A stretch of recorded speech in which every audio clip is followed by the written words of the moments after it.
Hi everyone and welcome to part 2 of our chipping technique. What we're going to look at today is the distance controlling side of chipping. Hopefully from part 1 of the chipping technique you've all been able to go off and practice this, and you're starting to see that the contact's starting to get a lot more consistent for you. But now what you're finding is the distance control side of things is a little bit more inconsistent because your contact's hopefully better, so you're starting to see the balls actually going further than what it was previously. And then hopefully from there what we'll be able to do is get you into a similar position out on the golf course that you have been, but from there with both chipping techniques that we're now going to be using, we'll hopefully have the ball ending up closer to the hole, and hopefully having you walk off with a better score. So it's very simple when it comes to this side of things, which is really good. So what I'm going to have everyone do is just their same technique as what you've been practicing from part 1. So normal grip, normal stance, just like we were doing. So ball can stay in the middle just like before.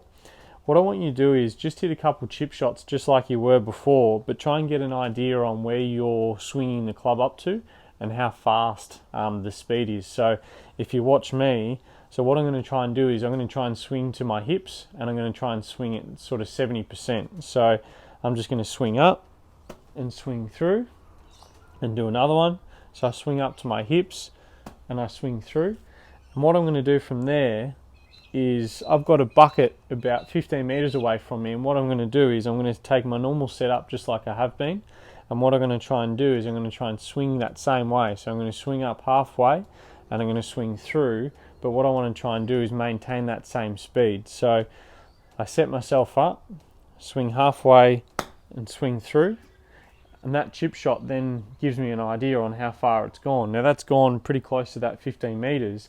So what I can do from there is if I want to extend that distance, all I do is I try and swing further back. I don't try and increase the speed too much, because what will happen is if you try and increase the speed with the shot, your inconsistency with the strike is going to happen straight away. So if I try and swing to the hips, but I try and swing faster, what I'm going to try and do is I'm going to make inconsistent contact, and you'll start to see the ball either go way too far, or you might hesitate and you might decelerate, which a lot of you may relate to. So what happens in that shot is you swing up fine, but because instinct tells you you've swung too far, you almost come to a complete stop. So you sort of do this. So we set ourselves up like normal, we have the same swing, we swing up but we stop on it. So we go, and then what happens is you can hear the strike was really bad, and the ball's caught off the bottom of the club, and it's going to, if you're really unlucky, it's going to go flying through the back, just like we were doing incorrectly in part 1 of the exercise. So what I want you to try and do now is hit a couple shots with that same thing. So just swing to your hips at 70% and swing through.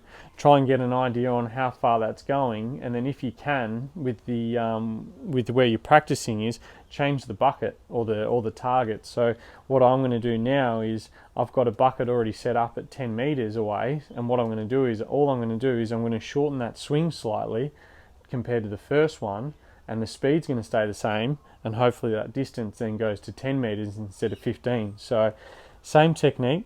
So ball stays in the middle, weight goes forward again, just like we were doing in part 1, and then from here what I want to try and do is I'm almost going to tell myself to swing to about just above knee high, same speed, and then swing through.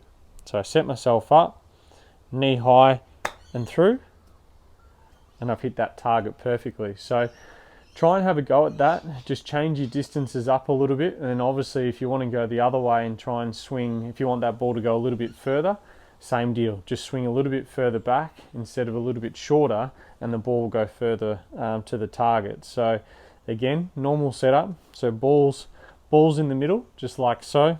Normal grip, normal stance.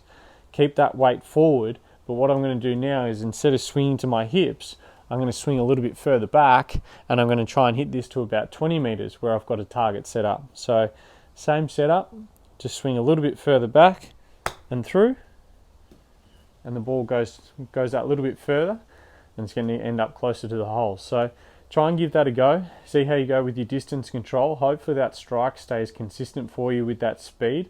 As I said, if the speed becomes inconsistent, just be careful of how fast or how slow you're swinging, because the clubs are going to become inconsistent with the strike. So try and keep that speed maintained through the swing so that that contact can stay the same, and then see how you go with your distance control.